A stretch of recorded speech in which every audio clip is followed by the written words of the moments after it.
Welcome back, all my 40K fanatics out there. I'm DJ here with Tim's Nation.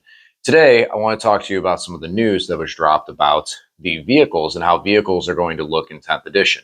All these things are just small spoilers. We're only getting handed pieces of what vehicles and rules are going to look like, but there's some stuff we can speculate if we look to the past. So this is a little bit of a Warhammer 40K history lesson on how vehicles were treated in the past and what some of these new abilities and new traits and new 10th edition rules we can learn from some of the stuff of the past. Guys, if you haven't subscribed to the channel already, please do. We're closing in, getting closer and closer to that 1,000 subscriber mark. Like, share, and turn on the bell for notifications to get notified on more videos. 10th edition is going to be packed full of a ton of news and a ton of viewpoints. And I don't know, if you guys are like me, you can never get enough 40K. So with that being said, I've played 40K all the way back in 3rd edition. I only heard whispers of 2nd edition when I was learning 3rd edition, and it seemed so foreign to me that it was difficult to understand what it was. So when 3rd edition until now, vehicles were treated in a certain way. Vehicles had a damage chart which you would roll on. You would take the strength of your weapon and you would roll a dice, and if you meet or beat the armor facing value of the vehicle you were shooting at, you would then look at that chart to determine how much or what kind of damage you did. This made it kind of difficult for vehicles to survive in Warhammer and on the table, as your, at the time, 250-point Land Raider could get taken out on the first turn by a single shot from a las cannon.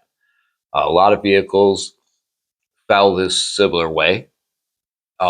Rhinos were feasible because they were cheap, coming in at like 50 points. And dreadnoughts could sometimes have a home because they were not as expensive and still able to be somewhat resilient. Things like Imperial Knights in this format didn't do too well. They were in the start of vehicles having hull points before wounds, where the vehicle's hull points would be like around 6 for an Imperial Knight. So it was still relatively easy to be able to take out vehicles, and they couldn't survive well on the battlefield until 8th and 9th edition, when vehicles started to receive wound characteristics and toughness. That greatly helped vehicles to be able to survive on the battlefield, but still kind of playing a weird and awkward role. Did the vehicles have a home? It seems like, in my personal opinion, in 9th edition, a lot of vehicles failed to have true identities and really be able to support armies as they should. Some of which are the Necron Ghost Ark. Necron Ghost Ark has, for all of its life, been an open top vehicle. For some reason, was not in this edition. Other vehicles, like the Monolith not having fly, I'll jump off of the Necron bandwagon here as well. But some other vehicles just really struggled. Rhinos felt like they were very expensive and very niche, where a lot of armies didn't really want to take them, and they wouldn't survive as well. And some formats of dreadnoughts, when they depreciate, could make it difficult on your battle plan, especially if they weren't able to get any buffs or abilities alongside it.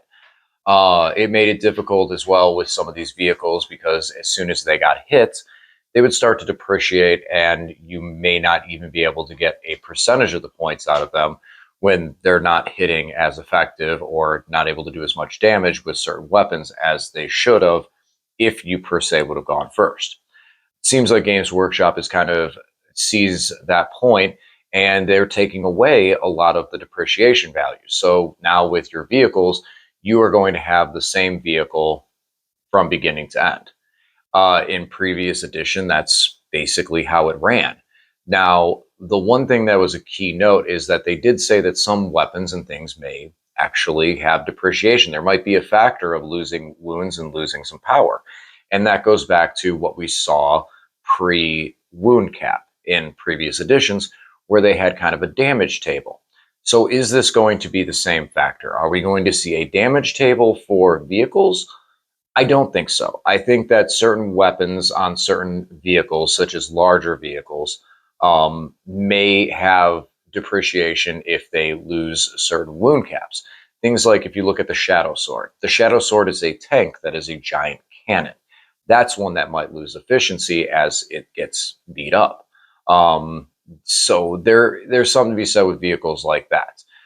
losing some of their power behind some of their weapons if the vehicle starts to take damage. For the most part, though, all the rest of them, like rhinos, probably are the Redemptor Dreadnought bodies, seems like they're going to be able to function at full mass all the way through, which is, I think, I'm neutral about it. Until we know the points on the vehicles, we can't really say how much is going to affect it for the game. If the vehicle points are severely low, then having units like this that have a higher toughness value is going to be difficult to deal with. But if the vehicles are so expensive that you can't justify putting them into your army, then we're running into the opposite problem that we kind of have now, where a lot of vehicles are extremely overcosted to be able to function in the game. Or function at the level that we want them to. I know many times I'm looking at a roster and I build it and I try and slide a transport vehicle in or two, and it completely throws off the synergy trying to get those points in there for it. And it doesn't feel like it should, because that transport vehicle may not apply as much to the army I'm building that it would to another army, which may cause that point increase to be there. The other key point was, as I said, with the toughness, all these vehicles are going up in toughness value. Seeing the Rhino at toughness 9 is interesting. The only weapon that we really have to compare this to is the crack missile launcher on the new Terminators, also being strength 9. This means that with the current way that the math is done with the game, we would have force to wound against this vehicle versus its toughness, which I'm okay with to an extent. Does this mean that we're going to put more focus on heavy weapons, on weapons that are anti-tank with higher strength resolve, as we've seen with like the Hunter Killer missile on the Rhino as it was teased today? Are we going to see some of these guns go up in strength value and damage value and then increase them in points to kind of force you to have to skew a little bit of your list that way to be able to handle these vehicles? Also, one thing that I bring in that I can't help but notice with this too, are we getting to a realm with the toughness characteristic that it's going to turn into an arbitrary number? How high is too much? Is a Warlord Titan suddenly going to be toughness 80? Are we going to see Gargants and Stampas, or more or less the Stampa, something that you could feasibly see? Is it suddenly going to be toughness 25? When is it going to hit a point where that toughness value and number is just arbitrary and doesn't really matter anymore? And it's just necessarily there. And with that toughness value going up, what does that mean for lower strength weapons? Is there going to be a point where a low strength weapon, such as a bolter with strength 4, is going to absolutely have no effect versus a higher toughness value? In one sense, some would hope. In others, it wouldn't. I think the game was because this is a game, it does have a healthier board state where weapons are not completely useless. But how do we gauge something that is significantly, maybe double the half of the toughness? I apologize. I know that sounds terrible, but it's not even half the toughness value. So where does that come in? And could that be a possible effect or something that we might see in 10th edition? I think, honestly, it's me overcomplicating the rules onto it. And I don't think that's what we're going to see. And I think a bolter will still be able to wound on a 6. But it's something to think about with that. Is there a point where a weapon strength would be too low that it wouldn't be able to hurt? And again, going back to some of the things in the past, we did see a chart where eventually at some point you just could not do damage, that you were just completely unable to damage the target at all. So Games Workshop in the past was not afraid to do that. It doesn't mean that they're not going to be, but it does seem like they're paying a lot of respects in 10th edition to some of these things of old now, with the transports especially being able to shoot out of them once again. I am so happy to see this because it's such a nice extra layer onto the game, and for a lot of the transport vehicles, that is going to be really, really nice. Games Workshop in the past has released complete overhauls in White Dwarf magazine where they have talked about which vehicles have fire points, where the fire points are from.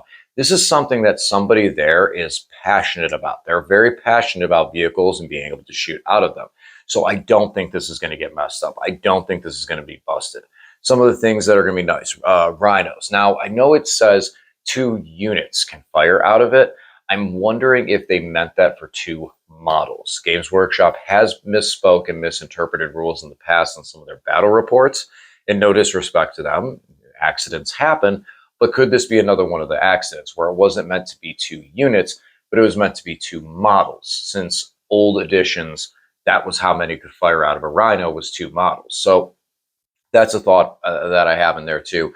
Plus, if you've ever looked at a Rhino, I think it'd be kind of difficult for 2 5-man units to be able to stand up and fire all their guys on the outside of it. Kind of defeats the purpose of the Rhino transport, the armored transport. But other things like the Necron Ghost Arc, the Ghost Arc to me has just blown my mind how this vehicle that is clearly open.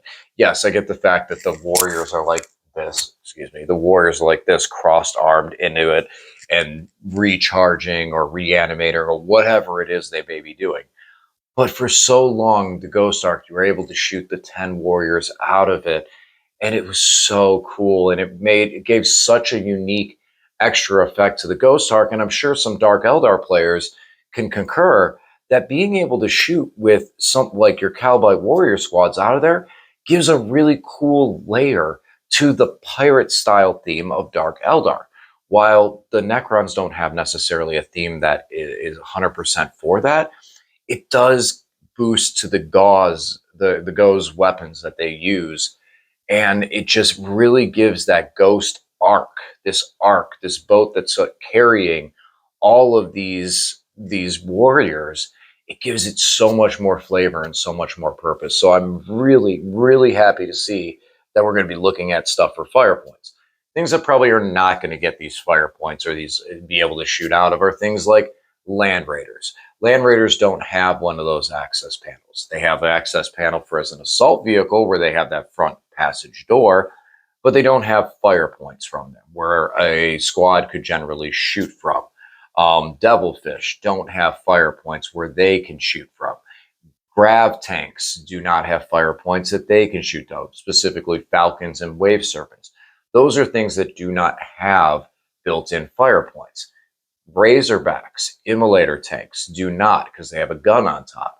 So when we look at vehicles that you could actually shoot out of, we're looking at things like Astra Militarum Chimeras have that back top hatch, which for a while was a absolute monstrosity amongst the Warhammer community, amongst the game, when you could take Guard Leaf Blower and just fill them up with plasma guns. It was insanely hard to deal with.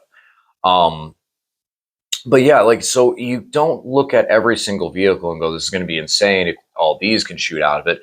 You know, like a Stompa for orcs might be able to, because you got guys hanging all over and hanging out. It kind of fits for that motif.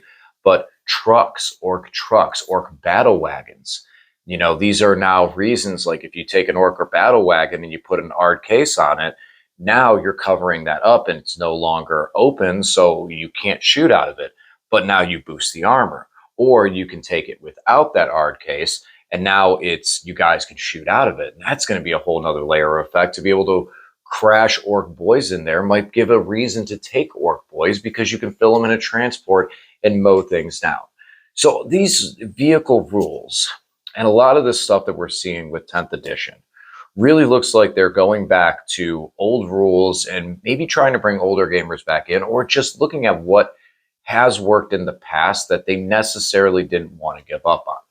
I'm not saying that everything of this is going to be completely to the future of 40K, but there is definitely some stuff that we can look back to in the history of this game with how they have treated vehicles, how they have treated characters, and see that there is some of these formulas that are being brought back to the surface. And I think it's going to be in a good way. I think that, again, I'm staying very optimistic about this, mostly because of the fact that we're going to start to bring in more gamers to this. Number one, we had an episode of South Park, so there's mainstream attention. There are countless Warhammer video games, books, everything. We're all over the place now. This is the opportunity to bring in a lot of new gamers. And the nice thing is while they're paying homage to these old rules and these old style of doing things, this is stuff that veteran gamers are familiar with in concept with the game. And I seriously ask every veteran gamer out there, this is the time we can help this game to survive and help this hobby survive that we love so much by being able to support the growing communities in our areas and helping newer players and not turning the chin up to them and saying, oh, it's too complicated, or oh, this or that's trash, that's garbage. Because guess what? Indexes come out and we're all trash, right? And it's all back to the beginning. So, guys, I'm super excited about all these new changes. I think this is going to be a very good game. It's going to be a very interesting game. I'm looking forward to pulling a lot of models off the shelf. And by the way, when I say we're all trash, I mean all of our armies are trash. Until we know what they're going to do, we don't know what units are good anymore. Things that are good right now may end up on the shelf, and things that are on the shelf may make their return to the table. Guys, thank you once again for listening, and I'll talk to you all again soon. And hey, wish us luck at the Pittsburgh GT that we're going to be traveling to this weekend. Me, Lane, and Zach. It's going to be a good time. Hope to see some of you guys there.